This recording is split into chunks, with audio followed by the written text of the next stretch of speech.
I'm here today to do a kind of quick movie review for Pride and Prejudice. I actually did another review, paired review here. It was for An Assembly Such as This, which is kind of a published fan fiction version written by Pamela Aden. And then I proceeded to watch Pride and Prejudice. I believe it's like the 2007 version with Keira Knightley and Matthew Macfadyen. It's the one I've watched and have grown to love to bits. And I just wanted to do a quick kind of review for that and let you know what I think of it in terms of adaptation. So for those of you that don't know, although I don't know why you'd watch this if you didn't already read the book, Pride and Prejudice is a story from Elizabeth Bennet's point of view. It is kind of the trials leading up to her and her sisters getting married off, and the obstacles that include family and pride and prejudice, shockingly, and just other general kind of obstacles that you'd come up to in Regency England. Like I said, I fell in love with this movie. I love the book, and I was actually pretty impressed overall with how well they did with the movie. I'm gonna do my 3 likes here. My first like is that they did a really good job casting. Everybody they cast fit the role pretty well. The only issue I have with casting is Bingley. He doesn't look quite right. And although he's very cheerful, I feel like the guy who plays him overdoes the cheerfulness over the top and doesn't kind of have the more mercurial back half to that kind of personality. And the other issue I had was Donald Sutherland as Mr. Bennet. And it's not that he didn't do a good job, but I feel like he almost romanticized the role a little bit more than the character did in the book. In the book, he was a lot more sardonic. There's a romantic tone to the way that Donald Sutherland delivers the lines that, while enjoyable, just strikes me as very different from the book. Keira Knightley, I'm not a huge fan of overall. I haven't enjoyed some of the other movies she's been in, but I think she did a really good job doing Lizzie Bennet, and Rosamund Pike did an amazing job as Jane. My second like is overall how well the pacing keeps to the book. I don't think only 1 or 2 things happens out of order, and them happening out of order is so minor because it just means characters are away at different times than they are in the book, but the characters are still away from each other at the right time, if that makes sense. My final positive for the movie is just how enjoyable of an experience it is. It maintains the really light, fun tone that I feel the book has, and it translated over into a movie very well because certain multiple scenes were able to be condensed into a single scene in the movie, and it didn't take away from the story at all. And now onto my dislikes. The first dislike is probably the biggest, and it's that the characters were doing certain things that would have been considered incredibly, and I mean incredibly, inappropriate. Given that the book takes place in Regency England, people were a lot more demure.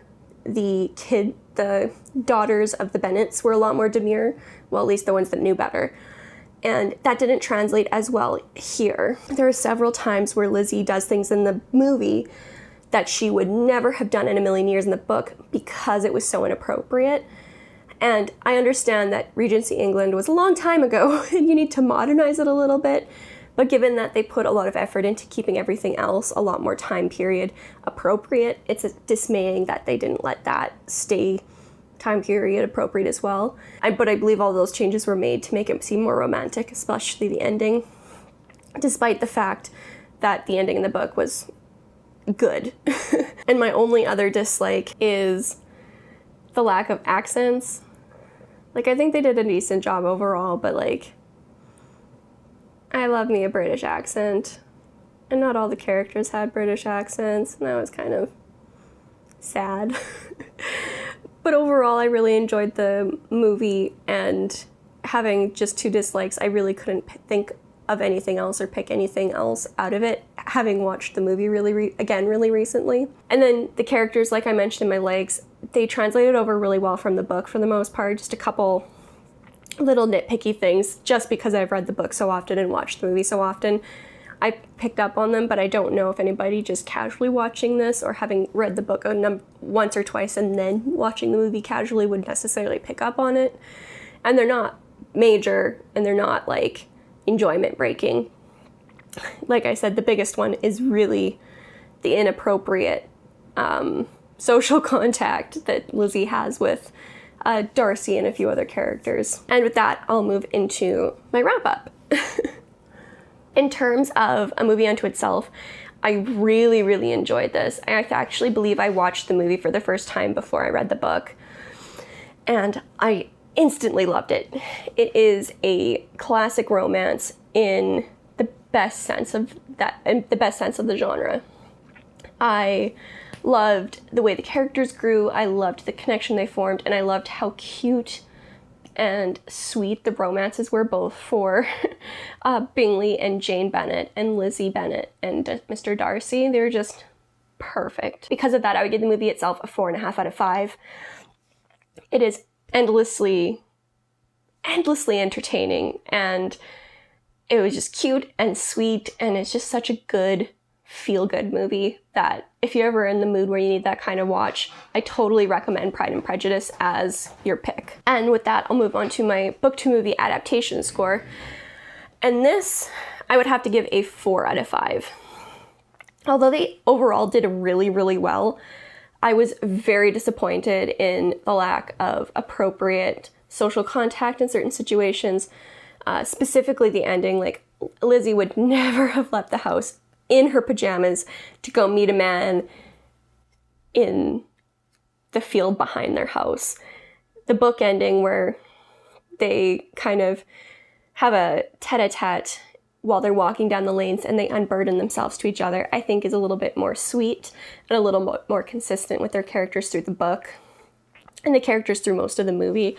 I felt it was very forward, and I know all of those changes were made to add more romance to the book, or to add more romance to the movie, so I can't complain too much. It was just something minor that ended up being major the more I watched it and the more I got frustrated with it. But it doesn't take away from the enjoyment of the movie too much, but just as a translation from the book to the silver screen, it's definitely something that they didn't need to change, and the movie would have been just as good, if not better, if they had left it be. So with that, I will leave you guys with that, and I will see you in the next video. Bye!